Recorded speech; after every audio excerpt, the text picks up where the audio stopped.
Thanks for tuning in to Service Trux USA. The guest today is Jim Styron. I hope you enjoy. Okay, it is February 28th, and it is Service Trux USA, and we're back. And I have a treat for you guys. Now, I must admit that it's been so long since I've done a podcast that my equipment is completely jacked up. But nonetheless, I'm making do, and we're going to try and make the best of it. So I have a special treat for you guys. I know you missed me, but I got a special treat for you, and I'm going to introduce you to my buddy, Jim Styron. Jim, say hi to everybody. Howdy, everybody. All right.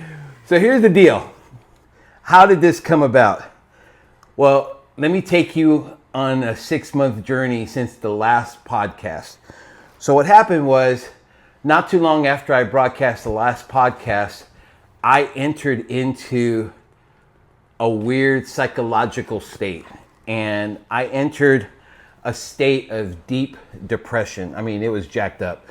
And as a result of that period, it got progressively worse. Now I'm going to get into the symptoms and what happened and how all that came about. But at the worst part of it, I recognized that I needed some serious help. And I realized that I couldn't do it by myself. And so I sought out professional therapy. I went out and found a therapist. And actually, let me back up. I actually went out and sought a program. So if you're familiar with rehab for drug addiction and other types of programs, I thought that there might be something for mood and anxiety. So I went out and found a program, and it was called Pathlight, based out of Austin. And it was an in-depth program. They call it a PHP, partial hospitalization program. This podcast isn't about me, but I need to tell you this so that you can understand kind of what was going on with me for the last 6 months. So I entered this program. It was 30 days consecutively, 7 days a week, 7.5 hours a day of therapy. I had 1 day off during that time period. When I got done with that program, they have a follow-up program called an IOP. That stands for Intensive Outpatient Therapy. That was another 8-9 weeks, and that one was 7.5 or 11.5 hours per week. So I completed that program right at Christmas, and it helped tremendously. But when I got done with the program and I didn't have the structure of the program, I realized that, okay, now what do I do? So those of you that know me, I've been trying to do this podcast, Service Trux USA. I got the community going on, and we got all that stuff going on. And I was debating whether or not the podcast would even go back again, would you start up. So, when was it? About 2 weeks ago? 3 weeks ago? 3 weeks ago, I saw a post on Instagram or Facebook, and it was from a guy I didn't know. The guy's name was Jim Styron, and he posted and said, was it 10 years? 10 years. He posted it, and it was just an outpouring of his life, what he'd gone through and how far he'd come. And he gave credit to his wife, or ex-wife. Ex-wife. So he gave credit to his ex-wife. And then as a part of that, it was just this outpouring. And I go, wow, man, I would love to talk to him. I want to meet that dude. And I'm thinking, but my podcast is about mechanics. What are the odds that this guy is going to be cool enough? I could tie it into the Service Trux USA podcast. So then I reached out to you, yes, sir. And I sent you a message, and I said, I asked you if you were a mechanic? Yeah. And he goes, well, yeah. And I go, oh, that's cool. And then as a result of that, we talked a little bit more. And then I realized that God was answering a prayer that I put up, and he had answered it clearly. And he says, no, you're not done with your podcast, Kenny. You got somebody to talk to. Mm-hmm. So I reached out to Jim, and Jim goes, I don't know how to do podcasts, and I'm not comfortable. But he goes, but I said, man, you got a tremendous story, and I just want to hang out, and I think we could tell the story. We could help a bunch of people. So we set a date, yes, sir, for today. And now we're to the heart of the podcast, which is I want to introduce you to Jim, and we're going to share some stories, and we're going to give you guys some insight. We're going to talk today about life, We're going to talk about family. We're going to talk about addiction, both of us. Yeah. We're going to talk about addiction. We're going to talk about turning wrenches. We're just going to share. We don't have a set agenda, but we hope that you guys are going to enjoy two brothers just hanging out, talking to each other. So I've done most of the talking right now. So Jim, first of all, let's start by saying who you are, where you're from, how old you are, and what you do for a living. So let's start with that. My name is Jim Styron. I'm originally from Tyler, Texas, White House, Texas. That's where I grew up. And I'm 39 years old, and I've been working here in Fort Worth for Joseph Cashin at Black Flag Service for almost 2 years now. Okay. Now, Joseph, we'll give him a shout out because he has his own podcast, right? Yeah, it's kind of what's helped me get to this point. Okay. So what was interesting about his story and what I found so compelling about your story is that your ex-wife, It's my son.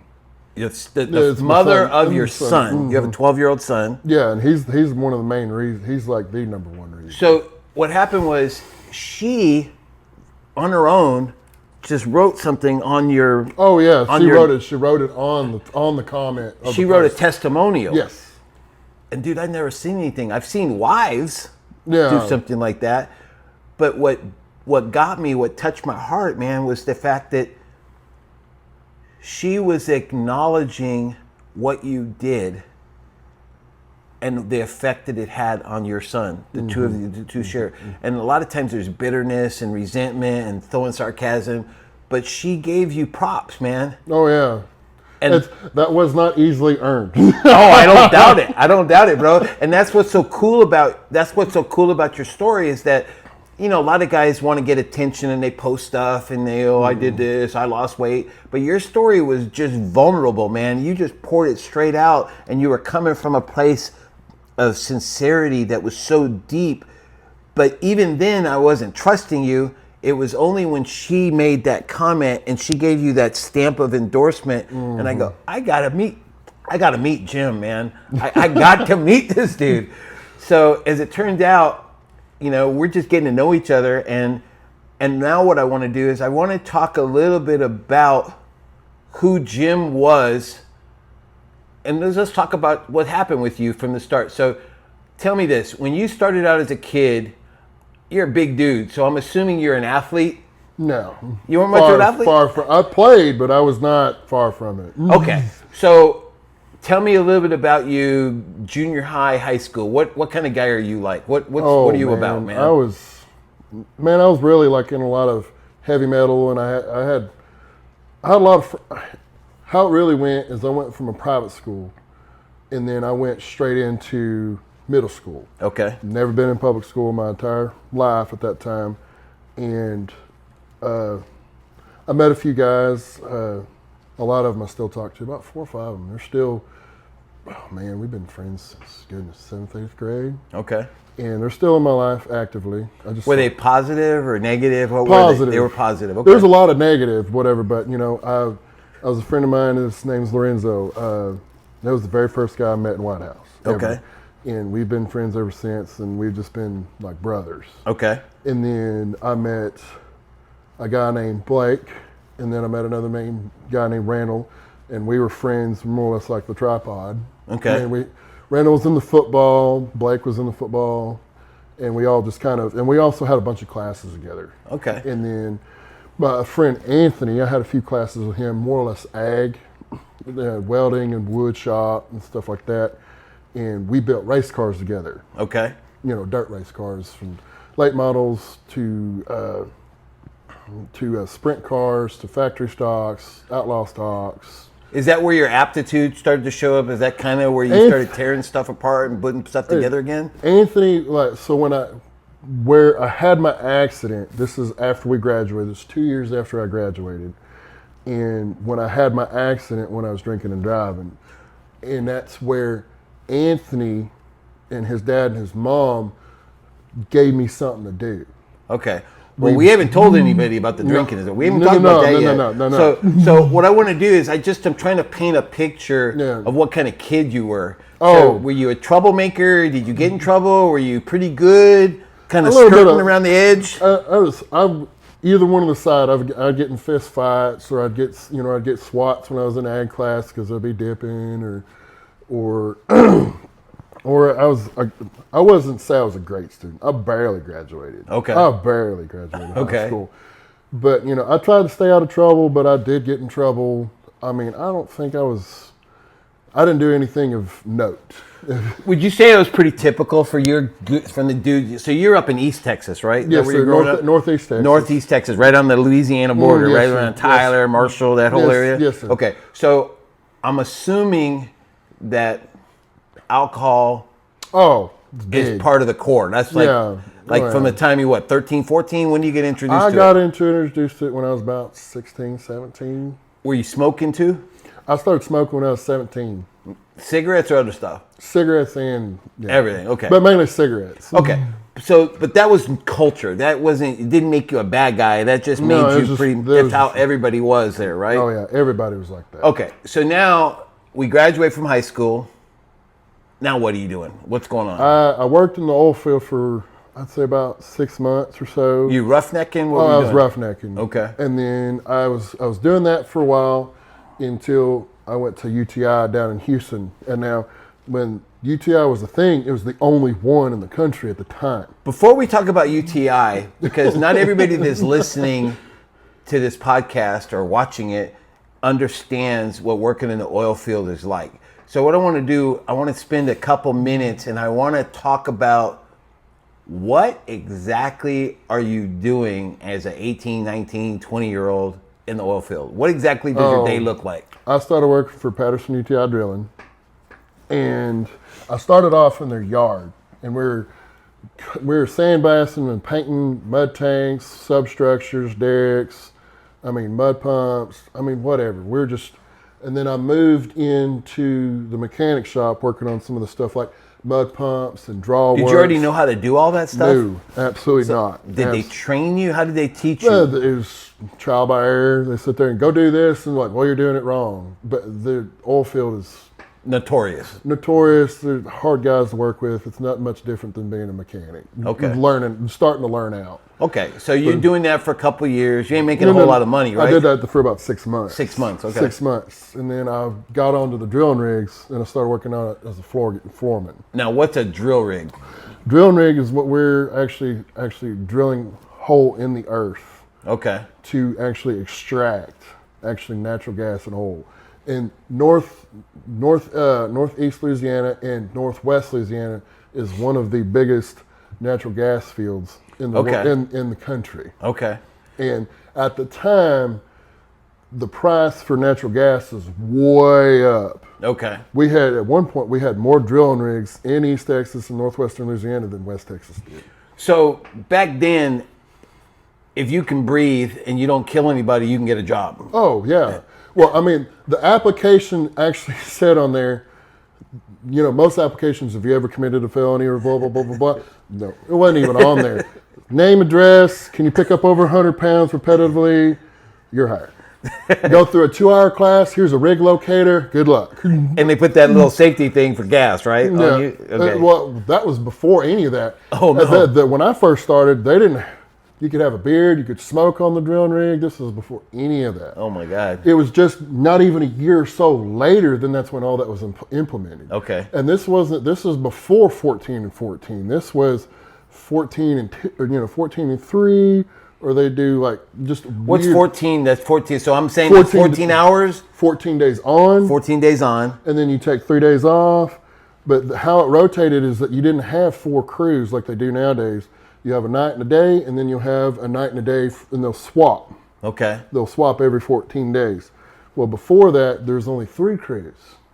So it would sit there and swap back and forth.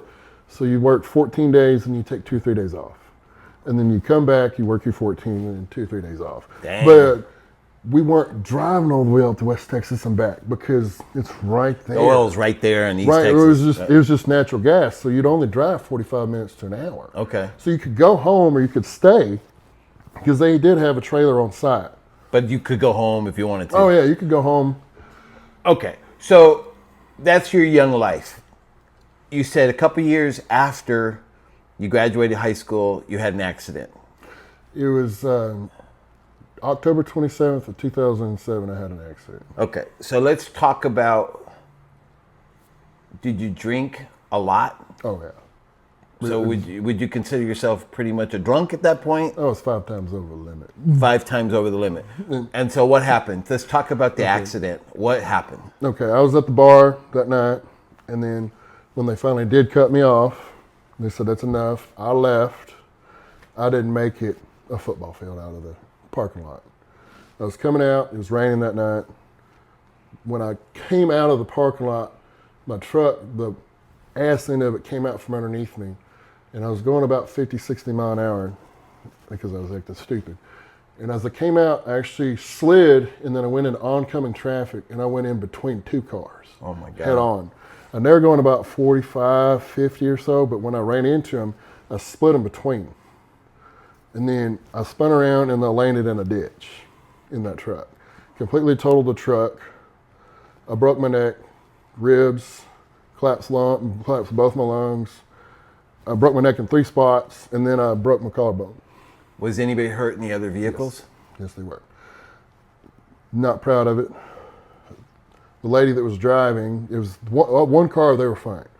The other car, I hit them so hard, I shattered her hip, and then her boyfriend, I shattered both of his fingers. So we're all 3 of us are heading to the hospital, and I didn't know if I was going to live. And I went up to the hospital. They drew my blood, and then the surgeon that came in, he said, "You were this close. 3 things: either dying, being paralyzed below your neck, or being paralyzed from your waist down." That close. 9 months later, without surgery, I walked away. So tell me this. Obviously, that's not a proud moment of your No. life, okay? No. But what are you feeling at that point? Like, what are you feeling guilt? What's going on? The biggest piece of shit you could imagine. I'm like, I just hurt 2 other people. I'm here laying in a hospital bed. You know, my world's just falling apart. You know, I'm like, what did I just do? When did the police show up? Immediately. Immediately. And then the ambulance and everything like that. But they couldn't haul me off that day. Because you're all messed I up. was too messed up. So now you recover, then you get arraigned. Oh yeah, it was about. They called me and they said, "You need to come in and turn yourself in." So I turned myself in. Let's say this is about. I was healed up by then. It was about 9 or 10 months later. And they call me in, and I go in, turn myself in because there's a $20,000 bond. You got to pay 10% on top of that to get out. So I was in there for about 2-3 days until finally that I had money. My mom had to access it to get to it. So she was able to come up with the money. And then I think my uncle also helped me get out too. They fronted it up. I got out. And then at that point, then I was on pre-trial probation. No, not at that point. I was just paying my regular. It was 3 months later, then they indicted me. And they came back and they said, I was working in Buffalo or Bryan, working on a rig. And then I was coming back, I got to the shop, I got dressed out and left. I was in a service truck at the time, working on drilling rigs. And I was speeding home. I was in my brand new truck, I was hauling ass. I think I was going like 105 and like a 50. So you still were stupider than hell. Oh yeah. You were dumber than shit. Still dumber than shit. Okay. Still dumber than shit. they pulled me over. As a DPS officer pulled me over, and she said, "Miss Styron, you've got a warrant out for your arrest." And I was just like, "What?" She's like, "You've been indicted." And I didn't know any of that, what that means. And I was just like, "I just got out 3 months ago. I bonded out." And they're like, "Well, you're going back." So she said, "We can do this the easy way, we can do this the hard way." And my friend Randall, he's a DPS officer, and so is his dad. So, and I've heard stories about her, and I was just like, "Nope, I'm not going to argue with you. I'm not going to argue with you." She's like, "I'm going to put you in handcuffs, and I'll put you up front with me where I can sit there and I can make your life a living hell." And I was just like, "Yes, ma'am." I just got in the front seat and didn't even bother. She hauled me off. She allowed my mom to get the truck before it was impounded. And they hauled me back, and I was in there for about a week until all the money was gathered up. So now I already spent $2,000. Now I had to come up with another $7,500 on top of that. So in total, $9,500 just to get out. So I get out, and again, just in shambles. I'm like, what am I going to do? And it was like, I got out, and I went back to my boss. I was like, "Hey, I got out, and I'm coming back to work." And he's just like, he said, "Go ahead and get your tools, pack up, and go ahead and go home." He said, "You're going through too much stuff right now." And he said, "You're going to be going to court back and forth." He said, "I don't need you." And I was like, okay. Packed all my stuff up. I couldn't get a job for months. No, but nobody would touch me because they had me on pretrial probation. They'd have me come in every week to do a drug test. I did that for 9 months. So, insurance pays? Oh, also, they sued me. Okay. The insurance company, no, my insurance company would only pay $25,000. Because that was the limit. That was the limit. So her medical bill was $95,000. So it was $70,000 on me. So when I had a criminal case and a civil suit going concurrent, going right beside each other. And until the civil suit was completed, they wouldn't finish up my criminal case. And once they came to an agreement or whatever, they said, "Oh, okay, we'll stack the $70,000 on top of them." So they turned it into restitution. So it became 10 years probation, 500 hours in community service, and I had to do all these classes and all this other stuff. So once that all happened, so here I am, 21 years old, 10 years probation, 500 hours community service, so many classes I got to take, and all of this money. And then on top of it, I had a breathalyzer too. Before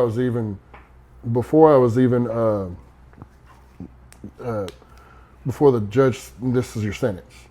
So for that whole time I was doing pretrial, I had a breathalyzer in my truck the entire time. So for 11 years, I had a breathalyzer in my truck. All right, so you're 21, you're unemployed or unemployable. Oh yeah, unemployable. And let me ask you a question. Did you stop drinking? No, I didn't. Why? Why do you think you didn't stop? I will say I was in the process.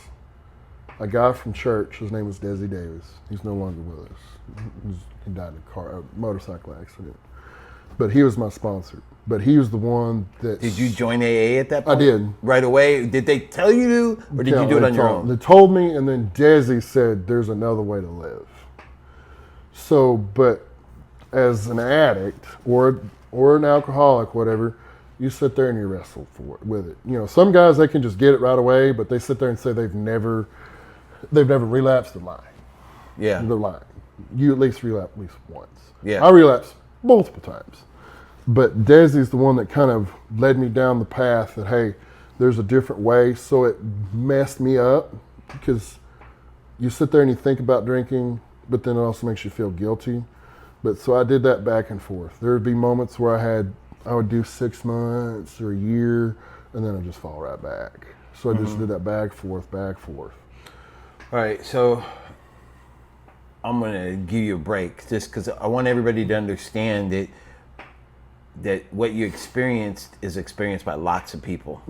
So I've never been drunk. I've never even been tipsy in my life. I've never smoked anything. Okay, I don't do drugs. So, I'm like holier than thou, like I'm good. But I realized at a young age that I have an addictive personality. And so my experience was that I saw what alcohol did to people who I thought were really smart, and I go, I'll pass. I don't want that in my life because I don't think I can control it. So I always contained it. But what happened with me was when I told you I went through that period this past summer, I started playing poker. And I didn't think poker, I thought poker was a skill game. I thought it was a skill game. I didn't really equate it with gambling.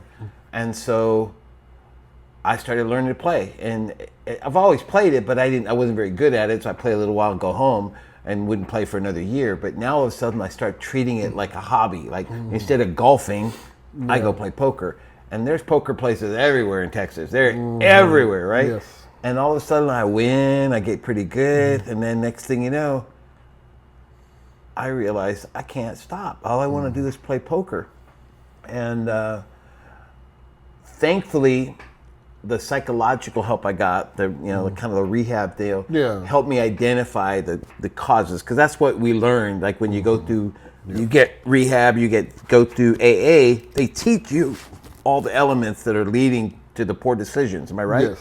Okay. So for me, I just wanted to tell you and tell the listeners that this thing with addiction's real. I mean, it's not something that you can just, turn on and off like a light switch, right? So I want to get back to your story. So you're still an alcoholic. You're turning it on and off. You're trying to use your own willpower. Yeah. And you're going along. Okay, you're just going through life. So you get through your 20s. You finally get a job. You're holding a little job. But you're not really thriving. Am I right? Or are you? So when I finally thought I had it going for me, I had a wife, I had a son, things were pretty good, but all behind closed doors, not everything is what it's supposed to be. Right. And, I had issues with my in-laws, and then my ex-wife, and then my own family, and then sitting there trying to be a father, and I'm sitting there trying to juggle all this, I think for the most part when I was married, I did pretty good being sober. There were times that I drank, but I didn't go overboard, I don't think, very much. Mm-hmm. But, she would probably be the one to sit there and probably tell you. Is that the same woman that wrote your message? Yes. So that was your ex-wife? Yes, that was my ex-wife. So did she get tired of your BS? Yeah, she eventually did. It was back in October, again, of 2014, she filed for separation. Okay. And kicked out of the house. And then we're going through all that process, and then I didn't see my son for like a month. How old was your son at that point? He was 2.5. 2.5 years old. Mm-hmm. Okay. And did that immediately make you go gravitate back to alcohol? Immediately. Because I was just like, whatever, like who cares? I wasn't necessarily that. It was just trying to drown the pain. Amen. I know what that was. Drown the pain, because I was just like, I can't see my son. I just lost my wife. I lost my house, my land, all of it, everything. Okay. All I have is my tools and the few belongings that I have in my pickup. And that was it. Then I was just like, this is not how things are supposed to be. But I sit there and I fall back into my ways and drinking heavily. Okay, I want you to tell me something. Were you still driving and drinking? Oh, yeah. There's many moments where I sit there and I didn't realize how I got home. Many, more than one. What would you tell, okay, you know how people want to judge us and go, well, why don't you just stop? And that's mean, and you're stupid, and you're hurting people, and they tell you stuff, but I'm going to share something with me. Yeah. I'm going to share something that I learned when I went through all this therapy stuff. They teach you all of these coping skills. They teach you all these coping skills when you go through all the therapy, right? Okay, you can do this, you can do that. And then one of them is like, you can call a friend. I think that's what they do in AA, right? Yeah. You call your sponsor, right? Yeah. Well, in my issue, I don't really have a sponsor because my issues are unique to me, right? So what I did is I was listening to him and I made a video to myself. Okay. I recorded a video talking to me, because there's no way you could lie to me, because I am me. Right. I know exactly what I'm thinking, and I know all the lies and all the crap that I would feed if I were talking to you, trying to tell you I had it under control, right? So I talked to myself, and I made this emergency video. I have it on my phone. Okay. And I have this, and it that. basically says, when you feel an overwhelming urge to go play poker, like when you feel like you're completely out of control, before you go, just play this video. Just play it. And then they taught me some other techniques of making some like 3x5 cards, that I would keep, and I created these steps. So anyway, I did this. But what I want you to do is I want you to talk. What would you say to the younger version of yourself to try and get you to not do as many dumb ass things as you did? What would you say to yourself? I've had this conversation myself many times, and the part of me that sits there and I sit there and try and talk myself out of this, or like you're being a dumbass, is that, and I know this is probably not necessarily good, but I wouldn't be the person I am today.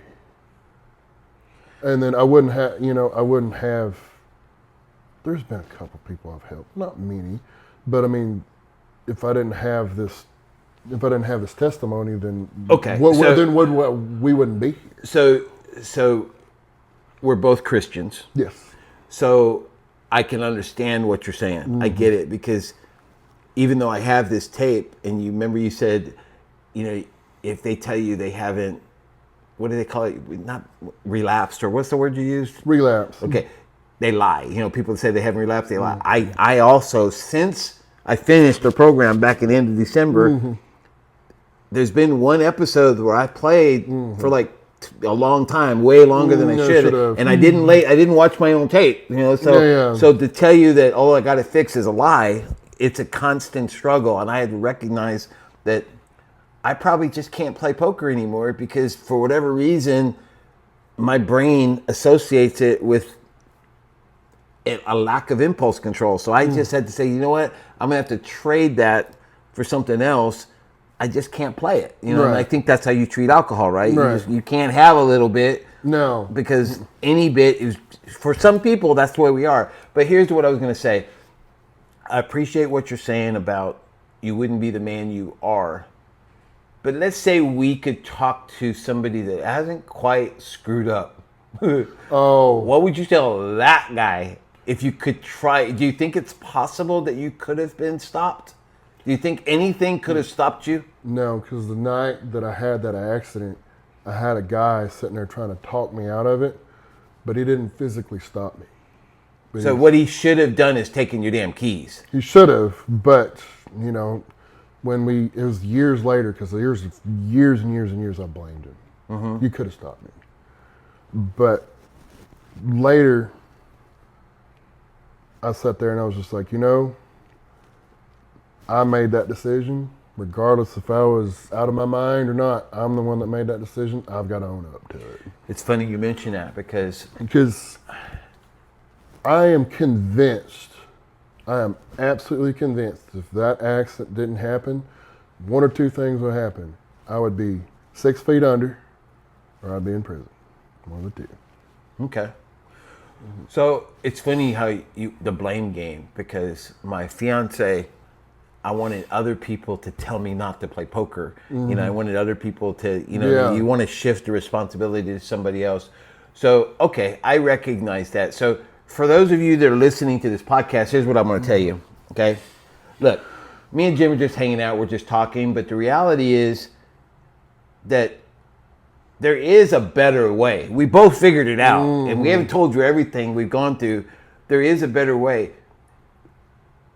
You don't want to hurt people that are innocent. You don't want to have an accident and kill somebody because of your stupidity, your selfishness. That's not cool. You don't want to lose your home because of a gambling addiction, right? No. You don't want to lose your job. You don't want to lose your kid. You don't want to lose. So we're telling you that the consequences of being an idiot are pretty severe.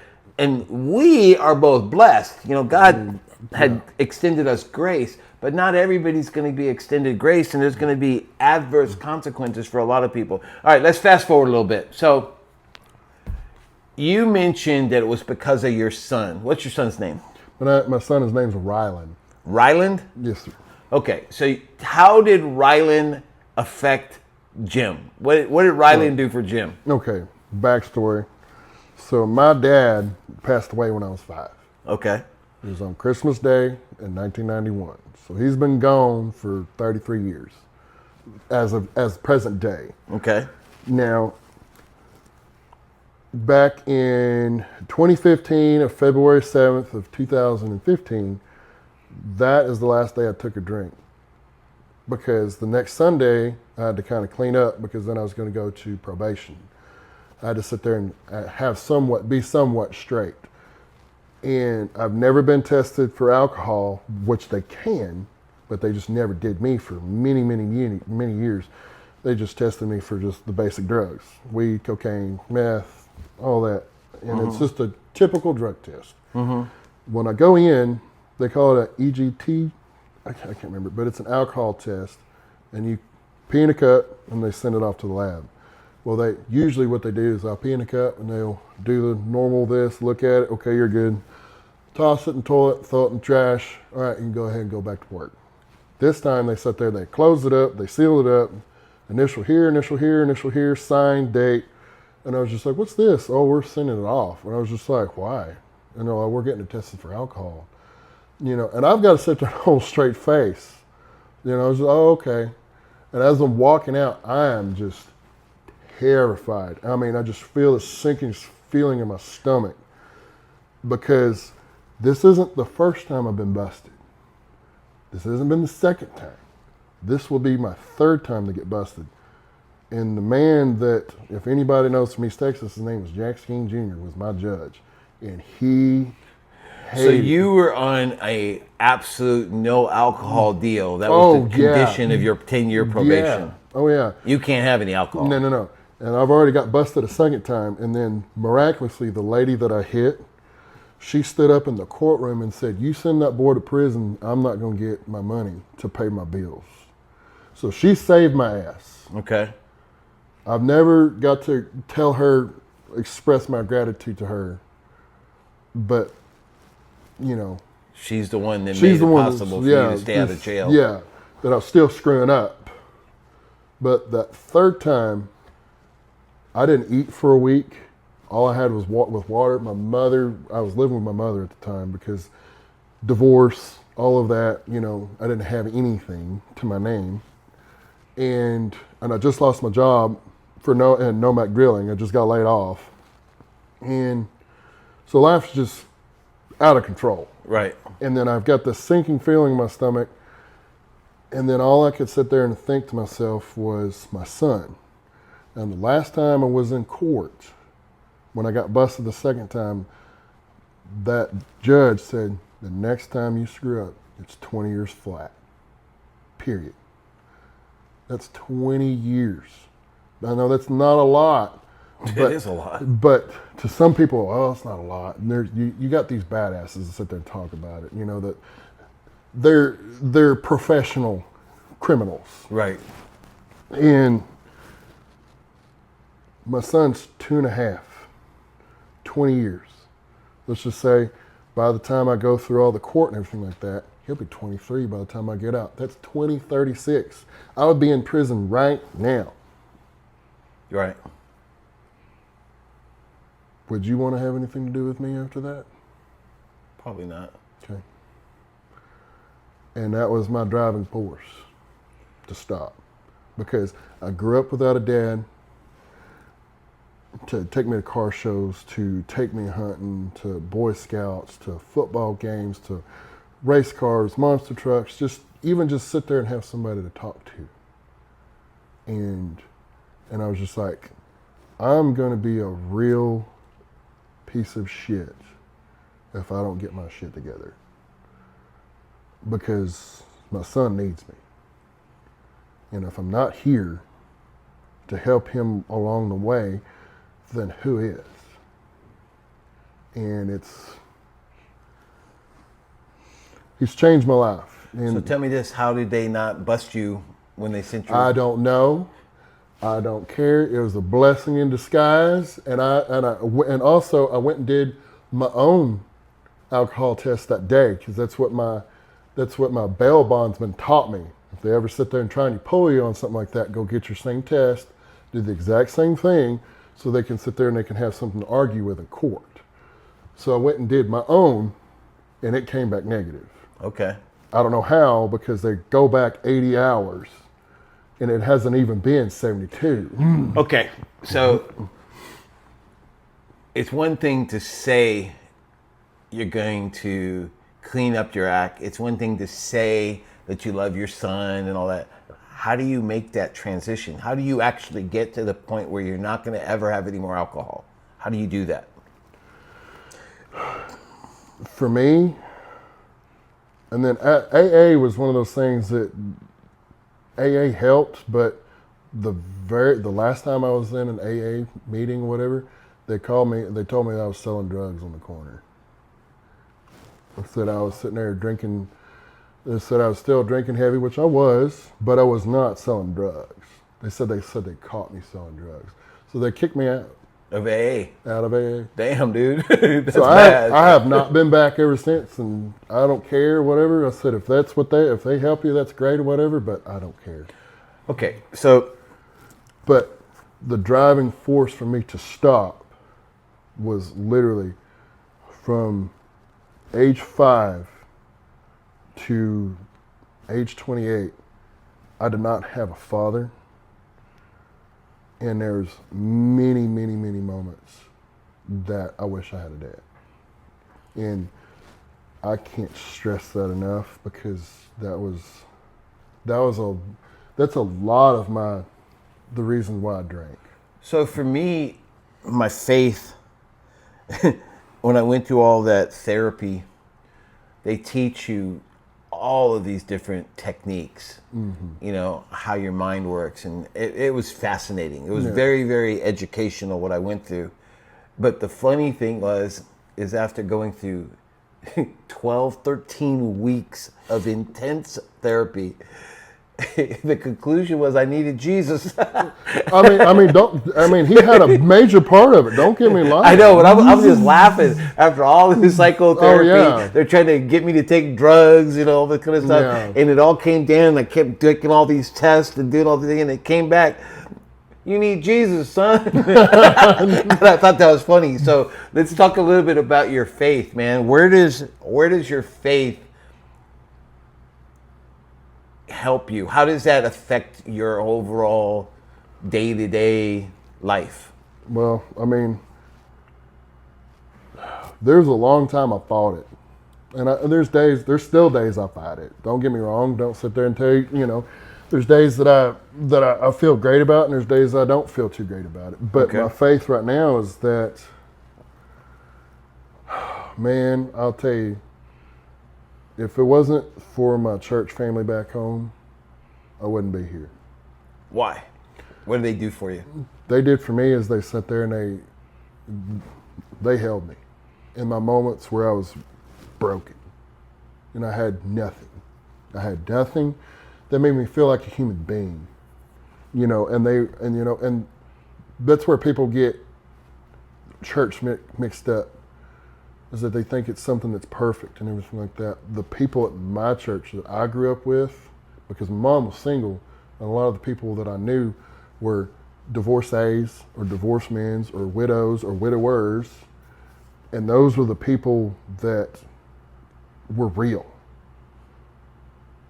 They didn't play church. They knew that it was the house for sick. And so I'd sit there and I'd talk to one of my mom's best friends, his name's Pam, or one of my other good friends, his name's Ron. He's like my dad. I mean, there's many of those men out there. Tony Fears. There's a lot of guys in there that sat there and they treated me like a son or a friend, or I needed a mother when my mother wasn't there, or they explained things to me, you know, and that was God's love. It's, you know, it's not just reading the Bible, it's also going through people, you know, for me, that's what it is to me, is people sit there, and that's how God communicates with you. It's not just through prayer, it's through people. And through acts. There's been many times where I didn't think God was real, but then there's another moments where I sit there and I'm like, oh yeah, he's real. Mm-hmm. He's very, very real. So, for those of you guys that are listening to this podcast or watching our little video, you go, what does this got to do with service trucks? Well, it's my show, and I get to do whatever I want, and I'm just telling you guys that we got a mechanic here. We got a sales guy, and we got a mechanic, two brothers just sharing, and that's all life is, bro. That's all it is. We just talk to each other, two guys hanging out, and we're just telling each other, being vulnerable with each other. And I'm going to shift the conversation a little bit away from our composite failure. And let's talk about wrenching a little bit. Oh yeah. All right, let's talk about wrenching. So you are currently employed Black Flag, right? Yes, sir. And he's a good guy. Joseph's a great guy, right? He's a good dude. So is Andy. Okay. Everybody there. So here's the deal. Talk to me about the state of being a mechanic in Texas, Fort Worth, Texas. How's biz? What's your career like? Are you enjoying it? Let's talk about your journey as a mechanic, as a field mechanic. Tell me about what's going on. I know you worked in the oil field. Oh yeah. And you did all that kind of stuff, but then you start wrenching. What do you specialize in? Do you work on trucks, heavy equipment? What do you do primarily? Well, I started off in automotive. That ended pretty quickly. And then I went back to the oil field, and then the oil field went down. And then there's this little mom and pop shop called Rainey's Fleet Service out of Tyler, Texas. Mm-hmm. And they were looking for guys. And I didn't know nothing. So I came at him for like $10 an hour. Okay. This is 2017. I didn't have a job. I didn't have any money or anything like that. And never worked on trucks in my life. I went to school for it, but I've never got to touch them. Before I get into that, I want to, you mentioned you went to UTI, right? I did. It was 6 months, a year? How long was that? This is when UTI, when you had to do automotive and diesel. So you couldn't just take diesel. Like I got a guy at the shop right now. He's 19. He's going through Lincoln Tech. And he says, I'm just taking the diesel program. And then I talked to another guy he's 27, 28. His name's Marcus. He went to UTI. And he says, oh yeah, I just took the diesel program. When I first went, you had to take both or it was no deal. Okay, so it's about a year, 2 years? It was about 18 months to 20 months. You completed the program. I completed the program. And so you got some knowledge. Oh, I got some, but this is all before pre-def and all that other stuff. Okay. Yeah, this is I think by the time I got out, DPFs were just beginning to be a thing. Got it. Okay. So, but when I had my accident, it all just went away. Gotcha. No shop would ever hire me. Gotcha. So you're completely out of the game. Oh yeah, I was out of the game for 10 years. Okay. So now, you're working for this small fleet operation out of Tyler, and you and we had dinner earlier, so we kind of, I got the inside scoop, but basically what I wanted to share with the audience is that you're thankful to have a job, right? Oh yeah, at that point, I was just glad to be there. And they're kind of reinforcing this deal that you're lucky to be here. No, yeah. And don't be all cocky and, you're here about, you know what I mean? And so how'd you end up leaving? Like, what made you be willing to leave the security of a job finally? It was, and it was really hard to leave because, I bonded with two guys or two cousins there. His name's Billy and Tony, and they're the ones that taught me everything that I knew up to that point. Right. And trucks and trailers, anything. And that's what they helped me on service calls because I moved into service calls. I was working there. I started in 2017. They moved me into the service truck in 2020, right before COVID hit. Right. And once COVID hit, it was balls and wall. We were going 80, 90 hours a week. We were busy because we only did freight. Right. We didn't work on like owner-operators, this, that, and the other. We did every now and then, but we were big players. Walmart, Swift, JB Hunt, Schneider. They were moving freight left and right. Like crazy, right. Yeah, so we were busy.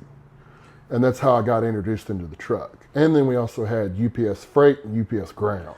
Okay, so you end up meeting the gal. She lives in Burleson. You end up coming out to DFW, Dallas Fort Worth, and you meet a guy. Right? Was it Joseph you met first? Yeah, I met Joseph. So you met Joseph, and you guys are just kind of like flirting with each other, right? It's not like a general offer right at the get-go, right? No, I mean, like, we sat there and we bantered back and forth on Instagram for, I don't know, I guess a week or so. I can't necessarily remember. And then he finally had a free moment. We finally talked on the phone, and he finally had a free moment. He's like, come up on Saturday. I was just okay. And I called a girl named Kara, that was my girlfriend at the time. And I said, hey, I'm coming up. And then she's like, well, I got to work this weekend. And I was just like, well, I need a place to stay. And I'm going to go talk to Joe, because he was in Burleson and she was in Burleson, and it just kind of happened. Gotcha. So Joe and I met at the Whataburger in Burleson on 174, and we sat there. We didn't even go and eat. We just sat there and talked, because he didn't have an office at the time. Right. Because it was just him and Andy running 2 trucks, and they didn't even have a shop. They were just running out of 2 trucks. And so we sat there and we BS for about an hour or so. He did a lot of the talking. I did some talking, and I told him what I knew and what I didn't know. I was real upfront with that real quick. I said, this is what I know, and this is what I don't know, and this is what I want to learn. And he sat there and thought about it for a week or 2 weeks, and then he gave me an offer, and he says, if you want to come to work, you come to work. And I said, you give me a moment to think about it. I think I waited about 2-3 weeks or so until I pulled the trigger. Talked to a few people, and it was, Tyler's good and all and everything like that, but they would never let me grow. How has that transition been? Like, are you more, well, talk to me. How has that experience been in terms of your skill set?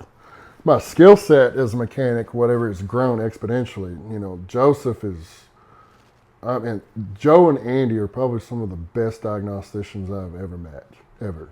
They're some of the, and anything Cummins, they know it. Johnny on the spot. Anything. They know it. They've done it for years and years and years. And Andy's taught me a lot. Joe's taught me a lot. I mean, when I first started working for Joe, it was just winter time of 23. I think it was like November, December. I can't remember exactly when his daughter was born, but he took a whole week off, and then he had me do things I've never done before. At that point, I've never actually calibrated a VGT actuator ever. And then I didn't know how to do it, and he's like, well, you got to do it. And he sat there and he walked me through it on the phone. And from that point forward, it's stuck in my mind. But I mean, like, a lot of the mom and pop shops that I worked for Rainey's, then I worked for Rush, and then I worked for this other company out of Tyler, Superior Fleet. They didn't have programs, and then Rush was just an absolute shit show. I will never work for them again, ever. I don't care.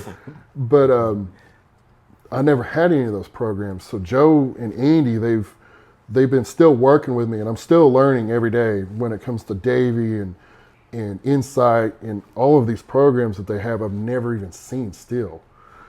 So he walked me through it, the whole and I was like, this is not hard. And he goes, nope, it's not, just time consuming. So I'm going to come back to the wrenching part, but I wanted to talk a little bit about Ryan. That's your son, right? Rylan. I want to talk about Ryan. So he's 12 now, right? Yeah, he's 12 now. What's it like being a dad to a 12-year-old? He is, man, he's all over the place. I mean, he finally just got a phone back in December, and you think him having a phone, you sit there and be able to talk to him. No, you sit there and it's like, I gotta sit there and call his mother and be like, hey, I'm helping pay for this phone. He needs to at least call me for 5 minutes, something. The only times he calls me is like, hey, you got money? I need some money, or are you gonna come do this? Or the last time I went and picked him up, he's like, I was going to leave early Friday because Joe lets me leave around 3:30 or so when it's my time to go pick him up. And it's part of the reason why I work for Joe is he gives me that leeway. But he called me and he's like, hey, do you want to go to a basketball game? And I was just, where is it? And he goes, Kaufman. I was like, I'll go. And that's about the only time he'll call. The only time he'll call me.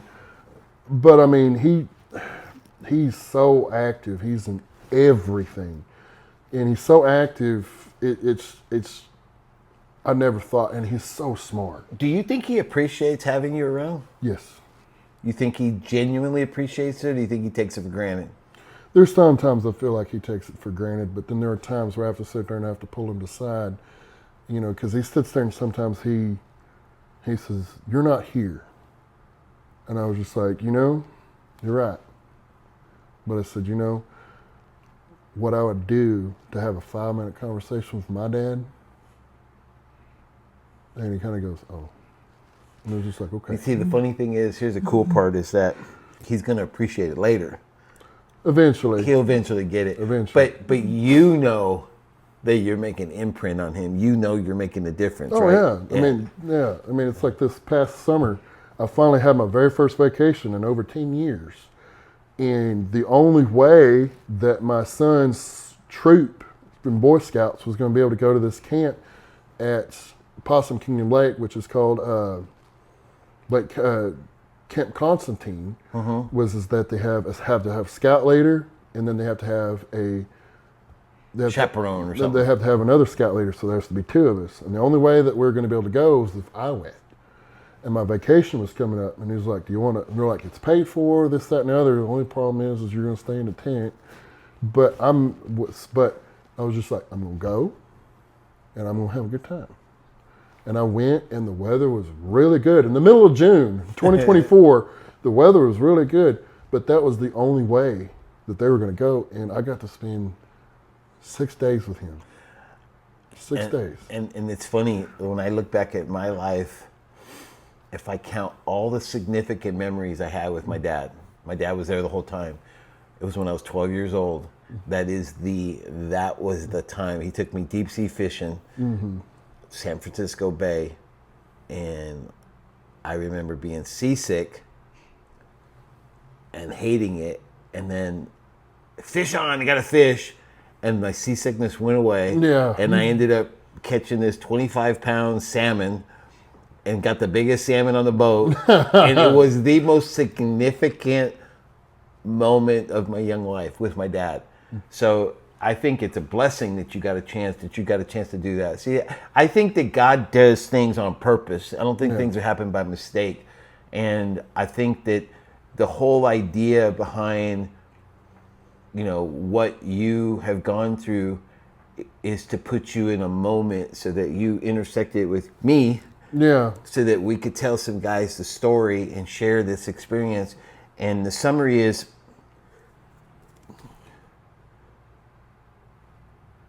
addiction is real. It ain't nothing to play with.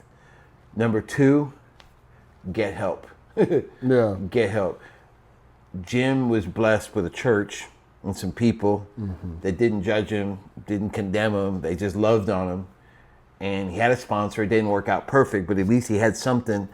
And he was able to get through to a point where, God could save him, and change his life. For me, it doesn't matter. I'm old, and it doesn't matter because the stuff that we have to deal with is constant. It's never ending because we're under spiritual attack. And then the last part I would share with you guys is this, is that it's okay to intercede. Like if you see something that isn't right, am I right? Yep. Don't be afraid. Don't be passive. Jump in there.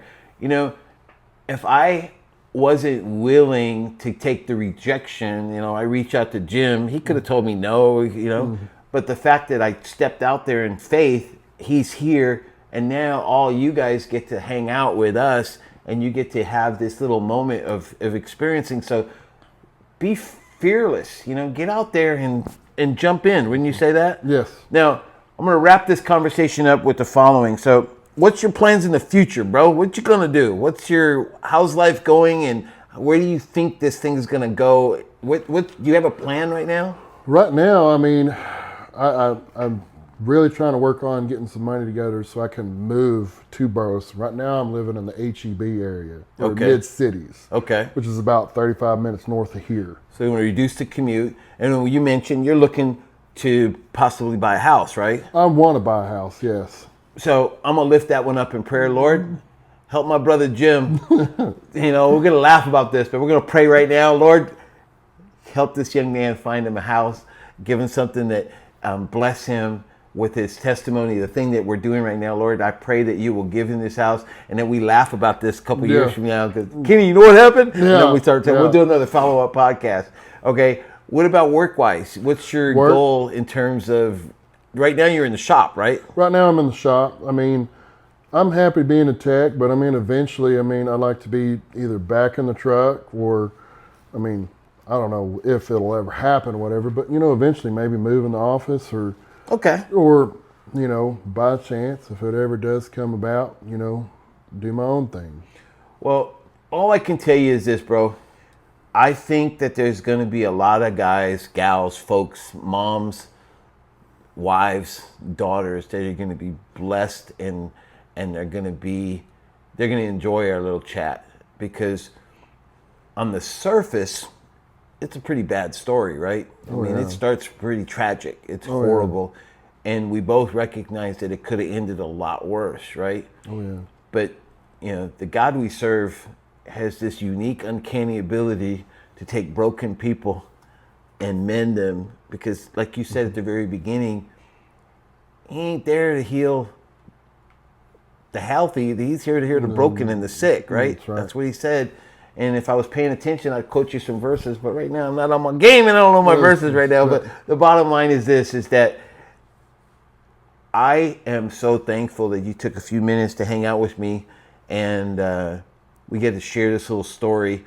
I know that it's going to impact a few people, and I know your Instagram thing's going to blow up. What's your Instagram handle, or how do they find you? I believe it's capital JIM period 7487. You hear that? Capital JIM period 7487. 7487. That's his Instagram. He has some really cool posts on there, and check him out and encourage him. Our little deal is Service Trucks USA and the Service Trucks community, and we're going to do more of these podcasts. I'd rather talk to regular old folks like Jim than talk to all these fancy old folks from these big old companies, because I think this is more real. And I want you guys to know that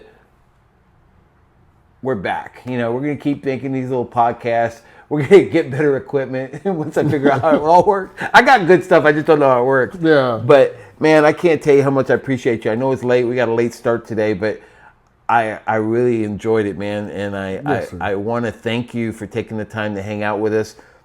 We'll put this thing together. We'll put it out there, and hopefully a few guys will listen to it and learn something about it, okay? Addiction's real. There is help. God is the answer to both of our problems. Our children, our families are critical, and that helped both of us go through some pretty tough stuff, the things we do for our family. And as men, that's our job. Our job is to protect and care for those that we love. And I'm so thankful that, Jim's my new buddy. And I want to thank you guys for joining me today on our podcast. And tell your friends. Make sure you subscribe. Click the links that are in here. It's on all your favorite channels. Every single one of them, you can get our podcast. And I really hope that you guys are appreciative of Jim, my bro, taking a few minutes with me, all right? You good? Yes, sir. All right, well, we are done with our podcast for the day, and I want to thank you guys for joining us, and tune in next week for Service Trucks USA. Your host, KJ Johnson. Peace. Subscribe right now to Service Trucks USA on your favorite platform so you'll never miss an episode. And don't forget to follow us on Facebook at Service Trucks USA. That's Service Trux USA, where you'll get even more great content, discussions, and resources related to vocational service trucks. I look forward to getting to know each of you better. Until then, keep your fingers dirty and your nose clean. This is your guy, your man, your dude, KJ, signing off.